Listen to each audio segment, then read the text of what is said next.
तो दोस्तों आपको बताना चाहूंगा कि ये वीडियो थोड़ी छोटी है क्योंकि मेरे बगल में शादी चल रही है और शोर की वजह से रिकॉर्डिंग में दिक्कत आ रही है। अच्छी खबर ये है कि अब से मैं रोज 10-15 मिनट की वीडियो डालूंगा, पर ये मेंबर्स के लिए ही होगी। लेकिन चिंता मत करो दोस्तों, अगर आप बिना मेंबरशिप के भी अर्ली एक्सेस चाहते हैं तो मेरा टेलीग्राम चैनल ज्वाइन कर सकते हैं, बिल्कुल फ्री। लिंक आपको ऊपर आई बटन पर मिल जाएगा और डिस्क्रिप्शन में भी है।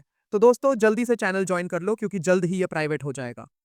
तो सीन की शुरुआत होती है जब जियो एक स्क्रोल को उठाते हुए बोलती है, अरे ये तो सेज बैम्बू स्क्रोल है। फिर झट से चौंकते हुए पूछता है, क्या सेज बैम्बू स्क्रोल? तब जियो समझाती है, जहां तक मुझे पता है ये sage bamboo scroll ascent sense के द्वारा लिखा गया है। इसके 3 वॉल्यूम्स हैं, हेवन, अर्थ और ह्यूमैनिटी। और इसे सिर्फ वही पढ़ सकता है जिसके पास एक डेस्टिनी हो।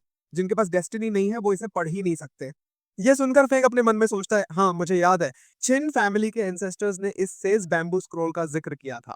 उन्होंने बताया था कि जब भी किसी ने इसका उपयोग किया तब खून की नदियां बहीं और वो इंसान इतिहास में एक महान नाम बन गया। वो स्क्रोल उठाते हुए फेंक बोलता है, दिखाओ मुझे। स्क्रोल खोलते ही उसे कुछ नहीं दिखता। वो अपना सर पकड़ते हुए बोलता है, ये क्या बकवास है? मैं इतना इंटेलिजेंट हूं, मेरे पास इतना ज्यादा ऑरा है, फिर भी मुझे इसमें कुछ नहीं दिख रहा। तभी जीव चुटकी लेते हुए बोलती है, सिर्फ ताकतवर होने से कुछ नहीं होता। तुम्हें बुद्धा की तरह डेस्टिनी चाहिए इसे पढ़ने के लिए। फेक गुस्से में स्क्रोल को फेंकते हुए बोलता है, छोड़ो, जो मेरे काम का नहीं उसे मैं क्यों रखूं? तभी छोटा रैबिट खुशी खुशी आता है और उस सेज बैम्बू स्क्रोल के ऊपर लेट जाता है। फेक इसे देखकर हंसते हुए बोलता है, चलो अच्छा है। इस स्क्रोल को एक मैट की तरह यूज करना बुरा भी नहीं है। जीव गुस्से में चिल्लाती है, वो सब छोड़ो, पहले ये बताओ कि ये तुम्हें मिला कहां से? फेक मुस्कुराते हुए जवाब देता है, इसको मैंने ढूंढा था। तभी पीछे से एक गंभीर आवाज आती है, क्या तुम्हें सच में लगता है कि मैं तुम्हारी इन झूठी बातों पर यकीन करूंगा? फेक आवाज सुनते ही खुशी से उछलता है, क्या ये तो सान है? वो भागते हुए बोलता है, अरे बेवकूफ, मैंने तुझको कितना मिस किया और तुम बिल्कुल सही समय पर आए हो। पीछे से जीव भी दौड़ते हुए आती है, फेक रुक जाओ, मेरे लिए रुको। आगे सीन बदलता है और सान के सामने जिम एंड फैमिली के लोग खड़े होते हैं। सान बोलता है, मैंने तुमको कितनी बार बताया कि वो जेट बॉक्स बिल्कुल खाली था। तभी फेक वहां पहुंचकर बोलता है, सान तुम इन लोगों से बात ही क्यों कर रहे हो? दिखाओ इनको कि तुम क्या कर सकते हो। फेक अपने 9 स्वॉर्ड्स निकालते हुए बोलता है, देखो मेरी स्वॉर्ड। उन लोगों को समझ ही नहीं आता कि हो क्या रहा है। तभी फेक एक तेज हमला करता है, लेकिन जिमिन फैमिली का लीडर अपने स्वॉर्ड से उस अटैक को डॉज कर लेता है। हंसते हुए वो बोलता है, तुम तो सिर्फ स्पिरिचुअल मार्शल रियलम के हो और फिर भी मेरी बराबरी करने की कोशिश कर रहे हो। फेंक जवाब देता है, तुम कितना बकवास करते हो यार, सीधे मुद्दे पे क्यों नहीं आते? पीछे से उसके साथी भी आ जाते हैं और जियो भी भागती हुई पहुंचती है। फेंक मन ही मन सोचता है, यहाँ पर तो कुछ ज्यादा ही लोग हैं। यही अच्छा मौका है मेरी स्वॉर्ड को टेस्ट करने का। वो अपना स्वॉर्ड इंटेंट एक्टिवेट करता है। सामने खड़े लोग चौंकते हुए बोलते हैं, क्या ये तो स्वॉर्ड इंटेंट है? ये कैसे पॉसिबल है? ये तो केवल 8 साल का बच्चा है। सान सोचता है, कुछ ही दिनों में ये इतना ज्यादा स्ट्रांग हो गया है। जीव मन ही मन बोलती है, ये शो ऑफ करने का कोई मौका नहीं छोड़ता। जिमिन फैमिली का लीडर चौंकते हुए सोचता है, स्वॉर्ड इंटेंट के लिए ट्रांसेंडेंट रियल्म चाहिए होता है, बट ये तो इनविंसिबल स्वॉर्ड हार्ट है। ये कैसे पॉसिबल है? तभी उसका भाई अरलांग आगे आकर बोलता है, ये बस एक जीनियस है जिसने स्वॉर्ड इंटेंट को समझ लिया है। क्या तुम इससे डर रहे हो? वो फेंक की ओर इशारा करते हुए बोलता है, तो तुम छिन फैमिली के वही गद्दार बेटे हो जिसने अपने भाई की सुप्रीम बोन निकाल ली थी। पीछे से उसका भाई डरते हुए बोलता है, अरलांग ऐसा मत करो। फिर एक बिना झिझक जवाब देता है, हाँ वो मैं ही हूँ। तुम क्या करने वाले हो? क्या मुझसे लड़ोगे? अरलांग गुस्से से चिल्लाता है, यही तो मैं चाहता हूँ। फेंक शांत रहते हुए बोलता है, चलो मैं तुम्हें 10 मूव्स चलाने का मौका देता हूँ। यह सुनकर अरलांग आग बबूला होकर चिल्लाता है, तुम्हारी इतनी हिम्मत, तुम मेरी बेइज्जती कर रहे हो। सीन शुरू होता है जब अचानक दालोंग अपने भाई को उठाकर भागने लगता है। पीछे से बाकी लोगों को चिल्लाते हुए बोलता है, भागो भागो सब लोग भागो।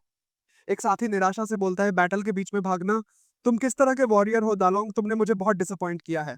दूसरा आदमी गुस्से से चिल्लाता है, हरामजादे, अब तू मेरे स्वॉर्ड का मजा चखेगा। फेंगिस कियोस को देखकर हंसते हुए बोलता है, ठीक है, मैं कहीं नहीं भाग रहा, आओ जिसे भी आना हो। सामने से एक आदमी गुस्से में चिल्लाता है, क्या हुआ, तुम्हारे पास टैलेंट है तो क्या तुम खुद को सबसे सुपीरियर समझने लग गए हो और इस तरह जिमिन फैमिली की बेइज्जती करोगे? मैं वादा करता हूं तुम्हारा सिर काट दूंगा। तभी जिमिन फैमिली के कई लोग एक साथ फेंग पर हमला करते हैं। फेंग शांत चेहरे से अपनी पावर एक्टिवेट करता है और एक ही झटके में अपनी तलवार से सबके गले काट देता है। तभी सिस्टम पॉपअप आता है, कंग्रेचुलेशंस होस्ट, आपने एक आदमी को जान से मार दिया है। आपको 100 विलन पॉइंट्स मिलते हैं। एक और पॉपअप आता है, आपको 200 विलन पॉइंट्स मिलते हैं। अंत में तीसरा पॉपअप आता है, कंग्रेचुलेशंस होस्ट, आपने 8 लोगों को जान से मार दिया है। आपको 800 विलन पॉइंट्स मिलते हैं। इसके बाद कहानी छिन फैमिली की तरफ कट होती है। एक आदमी भागते हुए आकर फेंग के डैड को सब कुछ बताता है। वो चौंकते हुए पूछते हैं, क्या फेंग ने माइटी टाइगर गैंग के लीडर को मार दिया? वो आदमी जवाब देता है, हाँ सर। फेंग के डैड सोचते हुए बुदबुदाते हैं, माइटी टाइगर गैंग का लीडर तो थर्ड लेवल का स्पिरिचुअल मार्शल रियल्म था। ये तो फेंग के लिए इम्पॉसिबल है। क्या इसका मतलब ये है कि उसने सुप्रीम बोन का इस्तेमाल किया है? वो अपने डैड फेंग के दादाजी से बोलते हैं, अब फेंग पहले से ज्यादा ताकतवर हो रहा है। मुझे डर है कि कहीं वो भटक ना जाए। दादाजी हंसते हुए जवाब देते हैं, मुझे नहीं लगता ऐसा होगा। मैंने उसे पिछले 8 सालों से सिखाया है। मैं उसे अच्छे से जानता हूँ। सुप्रीम बोन उस पर कभी हावी नहीं होगी। फेंग के डैड सहमति जताते हुए बोलते हैं, मैं भी यही चाहता हूँ। फिर वो आदमी और जानकारी देता है, सर यंग मास्टर ने सिर्फ माइटी टाइगर गैंग के लीडर को ही नहीं मारा बल्कि जिमन फैमिली से भी पंगा ले लिया है। ये सुनते ही फेंग के डैड खड़े होते हुए चिल्लाते हैं, क्या? दादाजी शांत होकर बोलते हैं, तुम इतना चौंक क्यों रहे हो? बैठ जाओ। और उस आदमी से बोलते हैं, ठीक है, और बताओ और क्या क्या हुआ? तब वो आदमी बोलता है, यंग मास्टर ने पहले ही सुप्रीम स्वॉर्ड इंटेंट और इनविंसिबल स्वॉर्ड हार्ट को कल्टीवेट कर लिया है। दादाजी हंसते हुए बोलते हैं, अरे वाह, ये तो बहुत अच्छी बात है। इसका भविष्य बहुत ही कमाल का है। और हंसने लगते हैं। फिर सीन शिया डायनेस्टी की ओर शिफ्ट होता है। एक मंत्री एम्परर के पास जाकर बोलता है, योर मैजेस्टी, लगता है कि कुछ गंभीर मामला हो गया है। एम्परर कई स्क्रॉल्स को देखते हुए पूछता है, इतने सारे लेटर्स कौन लाया है? मंत्री जवाब देता है, ये सब चिनफेंग की वजह से हुआ है। उसने न केवल third level spiritual martial realm के लीडर को मार दिया, बल्कि स्वॉर्ड इंटेंट और इनविंसिबल स्वॉर्ड हार्ट को भी कल्टीवेट कर लिया है। एम्परर हैरानी से बोलता है, क्या एक घर से भागा हुआ लड़का जिसके पास फैमिली प्रोटेक्शन नहीं है वो इस तरह की हरकतें कर रहा है? उसे डर नहीं लगता? एम्परर आदेश देता है, जाओ और उसे खत्म कर दो। मंत्री झुककर बोलता है, आप जैसा चाहें योर मैजेस्टी। इसके बाद सीन फेंग और जियो की तरफ बदलता है। दोनों एक तालाब के पास खेल रहे होते हैं। सान दूर खड़ा होकर सोचता है, एक 8 साल का लड़का जिसने मुझे सरपास कर दिया, जिसने अपना खुद का स्वॉर्ड टेक्निक बनाया और इनविंसिबल स्वॉर्ड हार्ट और स्वॉर्ड इंटेंट को भी कल्टीवेट कर लिया है। तभी फेंग के सामने सिस्टम पॉपअप आता है, डिंग डोंग, कंग्रेचुलेशंस होस्ट, आपने चोजन वन के कॉन्फिडेंस को हिट किया और उसे डाउट में डाल दिया। आपको 10 लाख विलन पॉइंट्स मिलते हैं। फेंग इसे देखकर मन ही मन सोचता है, क्या 10 लाख विलन पॉइंट्स? ये तो कमाल है। वो हंसते हुए सान से बोलता है, ब्रदर सान, आप तो कमाल के स्वॉर्ड्समैन हैं। क्या आप मुझे कुछ बेसिक मूव सिखा सकते हैं? सान गुस्से में आगबूला होकर चिल्लाता है, फेग, बहुत हुआ। तुमने पहले ही इनविंसिबल स्वॉर्ड हार्ट और स्वॉर्ड इंटेंट को कल्टीवेट कर लिया है। अब ये सब बोलकर क्या तुम मुझे नीचा दिखाना चाहते हो? फेग मासूमियत से जीव से बोलता है, जीव देखो ये सान मुझ पे चिल्ला रहा है। मुझे सच में बेसिक्स नहीं पता। मैं तो बस तलवार उठाना जानता हूँ। जीव सान से बोलती है, तुम क्यों मुझ पे चिल्ला रहे हो? ये तो अभी बच्चा है। सान ये सुनकर चुप हो जाता है, लेकिन उसके अंदर ये शब्द खंजर की तरह चुभते हैं। फिर एक और पॉपअप आता है, कंग्रेचुलेशंस होस्ट, आपको 10 लाख विलन पॉइंट्स मिलते हैं। फेंग ये देखकर मुस्कुराने लगता है। सान के वहां से जाने के साथ फेंग उसे जोर से आवाज लगाता है, ब्रदर सान, तुम कहां जा रहे हो? मेरी बातों का बुरा मत मानो। तुम तो नंबर वन स्वॉर्ड्समैन हो। मुझे पूरा यकीन है कि तुम भी तो इनविंसिबल स्वॉर्ड हार्ट को कल्टीवेट कर लोगे। और एक हल्की सी हंसी के साथ बोलता है, और देखो मुझे, मैं तो बस यूं ही भाग रहा था और ये एबिलिटी मिल गई। मैं कितना लकी हूं ना। ये सुनते ही सान का गुस्सा और बढ़ जाता है। तभी एक और सिस्टम पॉपअप आता है और उसे 1 लाख और विलन पॉइंट्स मिल जाते हैं। गुस्से में वो वहां से जाने लगता है। फेक जोर से चिल्लाता है, ब्रदर सान मत जाओ, रुक जाओ, मुझे अभी भी तुमसे कुछ बातें करनी है। और उसके पीछे पीछे भागते हुए सोचता है, वाह, थोड़ी बात करके ही मैंने 4 लाख विलन पॉइंट्स कमा लिए। मैं इसे इतनी आसानी से नहीं जाने दूंगा। भागते हुए फेंक फिर चिल्लाता है, ब्रदर सान रुक जाओ, मैं भी आ रहा हूं। और सान गुस्से में पलटकर बोलता है, मेरे पास मत आओ। तभी सीन चेंज होता है और हम देखते हैं कि आसमान में एक बादल के ऊपर से बहुत सारे लोग आते हैं। उनमें से एक आदमी गरजती आवाज में बोलता है, शिया डायनेस्टी एम्परर के आदेश पर मैं जांग रिहू यहाँ आया हूँ फेंग का सर लेने के लिए। फेंग उसे देखते ही सान से बोलता है, ये कौन है? देखने में तो कोई बड़ी तोप लगता है। सान गंभीर होकर जवाब देता है, ये ग्रेट एम्परर का पर्सनल बॉडीगार्ड है और इंपीरियल डिवीजन का हेड है। इसकी कल्टीवेशन हम दोनों से कहीं ज्यादा है। साथ ही इसके पास 1000 से भी ज्यादा आयरन आर्म्ड राइडर्स हैं। अगर अभी लड़ाई की तो हम दोनों पक्का मारे जाएंगे। क्या तुम्हारे पास कोई प्लान है? फिंग थोड़ी देर सोचता है और बोलता है, नहीं, फिलहाल तो मेरे पास कोई आइडिया नहीं है। और मन में सोचता है, क्यों ना इस बार जियो की मदद ली जाए। तभी वो मासूमियत से उस आदमी से बोलता है, अंकल आप किसको ढूंढ रहे हैं? वो आदमी चिल्लाता है, मैं जांग रिहू इंपीरियल डिवीजन का हेड। एम्परर ने मुझे तुम्हारा सर लाने के लिए भेजा है। फेंग फिर मासूमियत से बोलता है, अंकल अगर आपने मुझे मार दिया तो क्या आप इन दोनों को जाने देंगे? ये सुनकर जियो बोलती है, नहीं, तुम ऐसा नहीं कर सकते। और सान भी बोलता है, रुक जाओ। फेंग हंसते हुए बोलता है, जियो चिंता मत करो, मैं तुम्हें प्रोटेक्ट करूंगा। ये आदमी बस मुझे मारेगा। अगर मैं मर गया तो तुम दोनों सेफ रहोगे। जियो भावुक होकर बोलती है, क्या तुम मुझे बचाने के लिए अपनी जान दोगे? फेंग मुस्कुराते हुए बोलता है, मैं तुम्हें बचाने के लिए कुछ भी करूंगा। फिर वो जोर से चिल्लाता है, अंकल ठीक है, मुझे मार दो। वैसे भी मैं एक 8 साल का बच्चा ही तो हूँ। आपको मुझे मारने में कोई दिक्कत नहीं होगी। उसकी बात सुनकर जांग रिहू अपनी तलवार उठाते हुए चिल्लाता है, तो तैयार हो जाओ मरने के लिए। तभी जीव जोर से चिल्लाती है, नहीं रुक जाओ, मैं तुम्हें फेंक को मारने नहीं दूंगी। और आसमान में एक जोरदार बिजली गिरती है। ये देख फेंग हंसते हुए बोलता है, मैंने एक रिस्क लिया था पर इतना तो एक्सपेक्ट नहीं किया था। लगता है अब मैं आराम से जिंदगी जी सकता हूँ। तभी एक पोर्टल खुलता है और उसमें से एक बड़े टर्टल के सिर पर बैठी एक लेडी आती है। वो लेडी कुछ ज्यादा ही हॉट लगती है। इसके बाद सीन शिफ्ट होता है। हमें फेंग के डैड और दादाजी दिखाए जाते हैं जो चाय की चुस्की ले रहे होते हैं। तभी एक आदमी भागते हुए आता है और बोलता है, लीडर बुरी खबर है।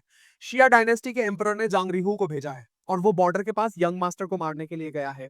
ये सुनकर दोनों एक साथ चिल्लाते हैं, क्या? डैड तुरंत आदेश देते हैं, जल्दी से 13 हायर गार्ड्स को बुलाओ। हम तुरंत निकलते हैं। सीन वापस शिफ्ट होता है उस बड़े टर्टल पे।